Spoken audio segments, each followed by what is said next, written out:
Coding college style sheets के track के सिलसिले में पहले कोर्स का दूसरा हिस्सा आज हम बात करेंगे कि हम अपने मतलूबा टैग्स को स्टाइल कैसे दें।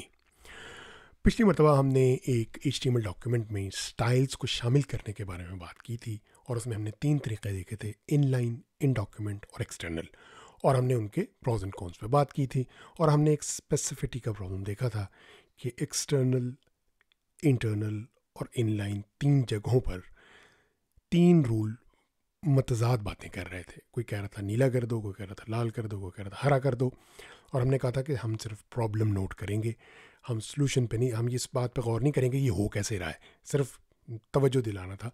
मकसूद था कि स्पेसिफिटी का एक इशू है, उसको हम अभी पसे पुश डालेंगे। आज हम सिर्फ अभी हम अगले कुछ जो सेशन है उनमें सिर्फ सेलेक्ट करने पे आएंगे। अच्छा, उसमें भी हमारी जो एक कहानी चल रही है, जैसे हम HTML कोर्स के अंदर वो प्रिंटेड पेज और वो हाइलाइटर वाली बात हमने की थी, यहाँ पर वही मेकअप आर्टिस्ट की मैं बात कर चुका हूँ कि हम मेकअप आर्टिस्ट हैं, हॉल में 150 लोग बैठे हुए हैं और हमने उनको मेकअप करना है। लेकिन यहाँ पर एक ट्विस्ट आ जाता है। आप फ़र्ज़ ये करें कि हम उस हॉल के अंदर आवाज़ नहीं दे सकते, ख़ुद लोगों को नहीं बुला सकते, हम अंदर हैं, हम सिर्फ शीशे से देख सकते हैं कि वो लोग हैं हॉल के अंदर, लेकिन हमारी आवाज़ उन तक नहीं जाती। आवाज़ को पहुंचाने के लिए जो तरीक़ा है, फ़र्ज़ ये करें कि वो एक शख्स खड़ा है जो सिर्फ चाइनीज़ बोलता है और उसको चाइनीज़ में ही कहना पड़ेगा कि भाई किसको बुलाओ।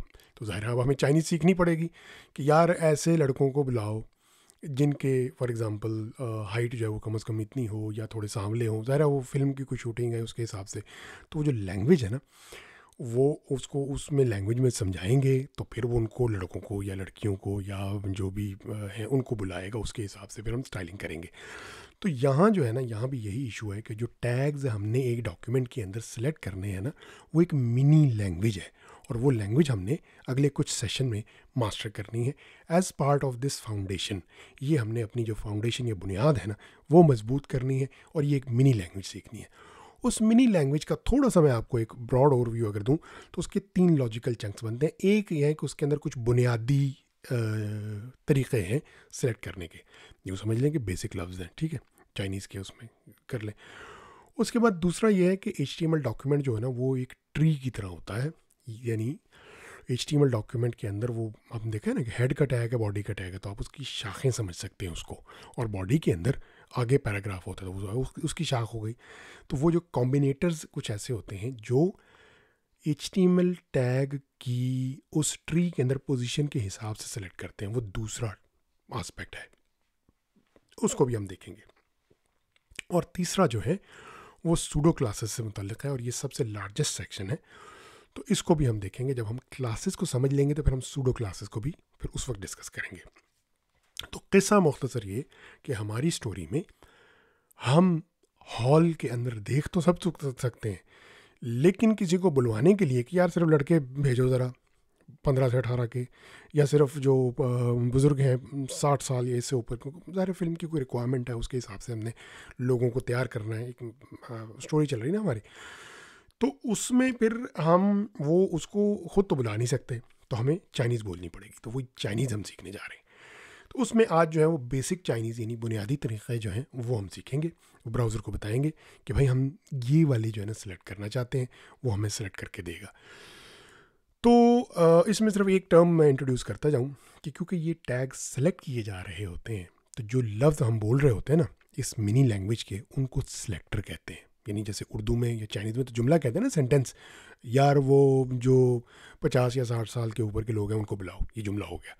लेकिन यहाँ पर जो वो आएगा उस जुमले को सिलेक्टर कहेंगे, तो ये मिनी लैंग्वेज का यानी सिलेक्टर, उसको हम अब देखेंगे। तो उसमें भी जो बुनियादी तरीक़े हैं, ये जो दूसरा बुलेट पॉइंट है बुनियादी तरीक़े लिखा हुआ है, उसमें 4 बुनियादी तरीक़े हैं, और वो ये है कि हम ये कह सकते हैं कि भाई सारे टैग सेलेक्ट कर लो, जैसे खाली H1 या खाली P।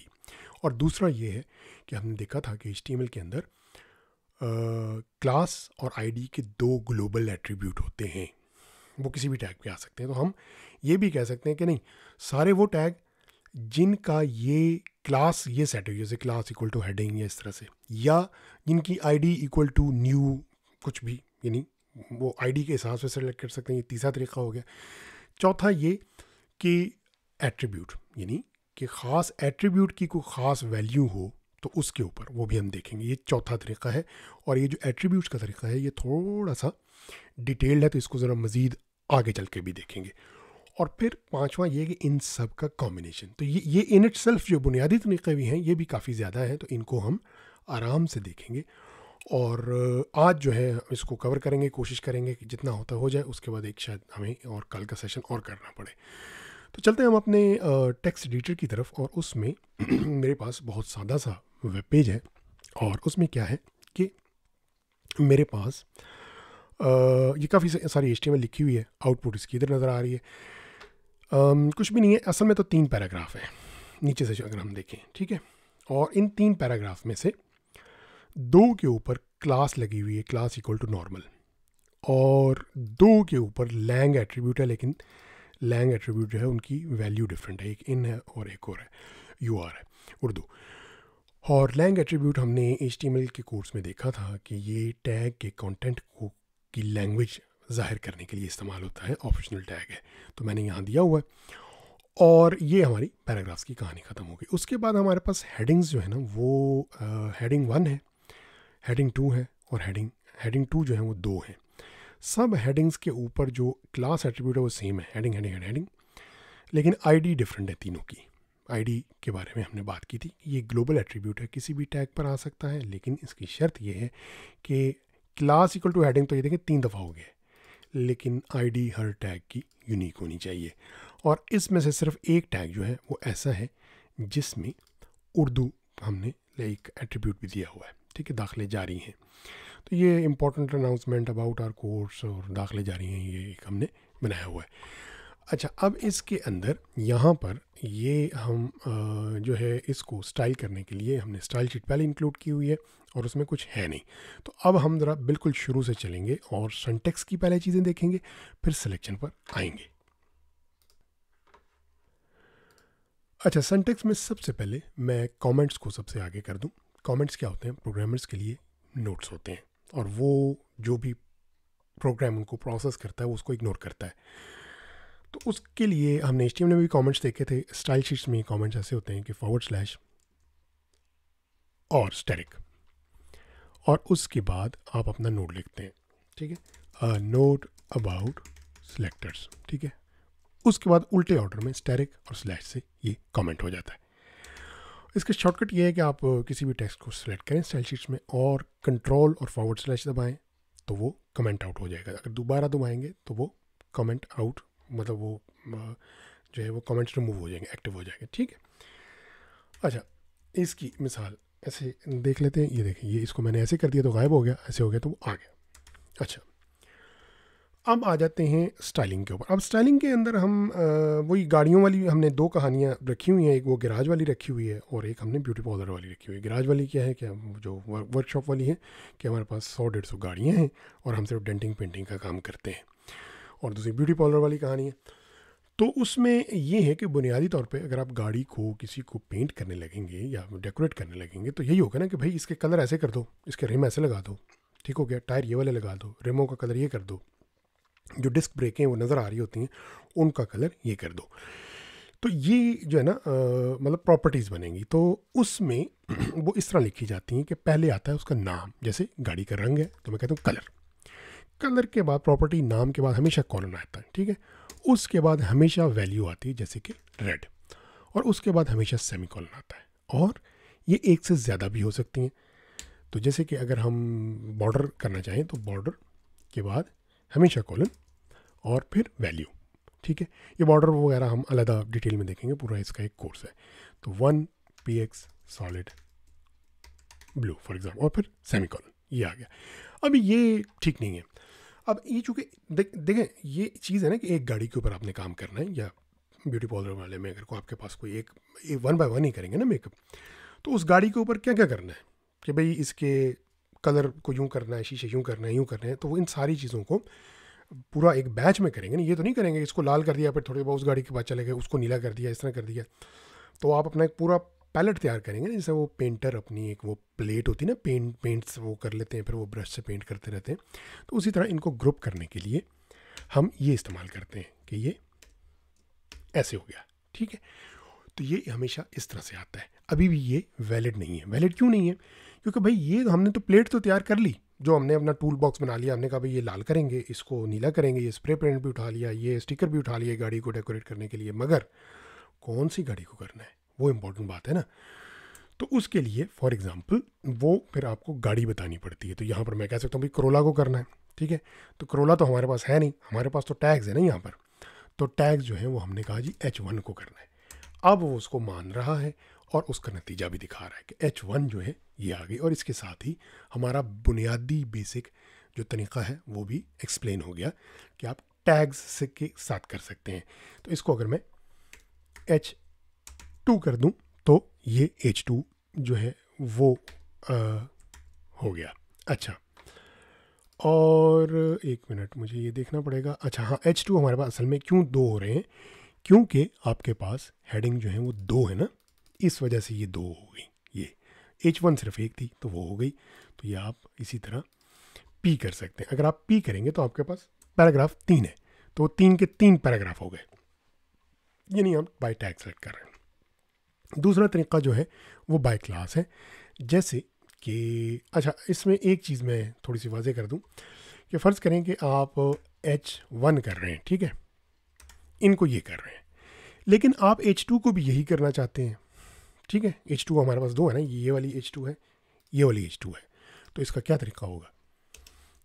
मतलब डेकोरेशन आप एग्जैक्ट सेम ही करना चाह रहे हैं, सेम मेकअप करना चाह रहे हैं, लेकिन H2 का भी। तो उसका तरीका क्या है कि आप इसको कॉपी करके इधर पेस्ट कर देंगे।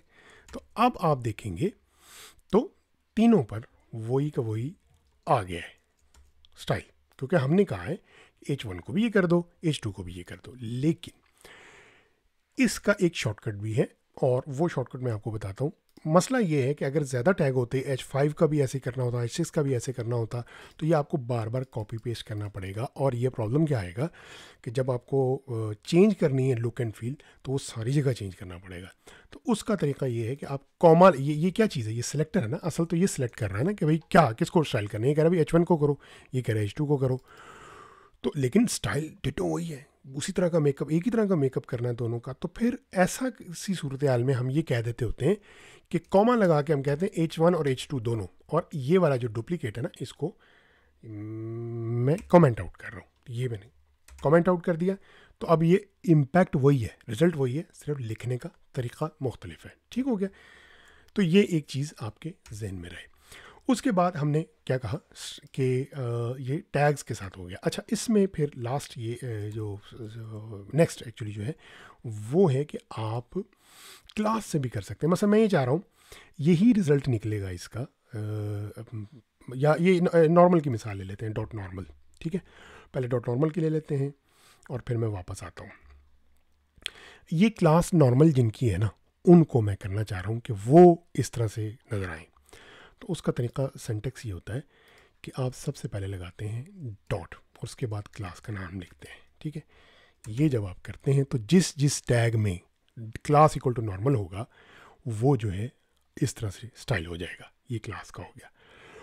और जो है लास्ट जो है वो आईडी वाला है, और आईडी वाला इस तरह से होता है कि फॉर एग्जांपल ये आईडी वार्निंग वाला जो है ना, सिर्फ इसको मैं करना चाह रहा हूँ, तो मैं इसको डॉट नॉर्मल की बजाय हैश और वार्निंग कर दूंगा। ठीक है, तो सिर्फ वो वाला हो जाएगा। ठीक हो गया। और ये हमारे 3 कवर हो गए। कौन से? टैग, क्लास और आईडी। और ये फिर हमने कहा कि आप मल्टीपल सेलेक्टर भी दे सकते हैं। जैसे मैं कहता हूं कि ना सिर्फ ये बल्कि डॉट नॉर्मल वाले भी। तो अब देखें वो 3 हो गए। ठीक है, तो ये जो है ना, ये 3 हो गए हैं। ठीक है, अच्छा, अब मज़े की बात ये है कि यहाँ पर कुछ इक्वलेंसेस हैं। वो इक्वलेंसेस क्या हैं कि हमने इस तरह लिखा है ना, तो ये एक्चुअली वही है कि अगर हम इसको, अगर मैं सारे को मिटा कर P कर दूं, आउटपुट में कोई फ़र्क नहीं होगा। उसकी वजह क्या है कि हमारे डॉक्यूमेंट का बाय चांस स्ट्रक्चर ऐसा है कि उसमें हैं ही 3 पैराग्राफ और उन्हीं 3 पैराग्राफ पे वो लगे हुए हैं।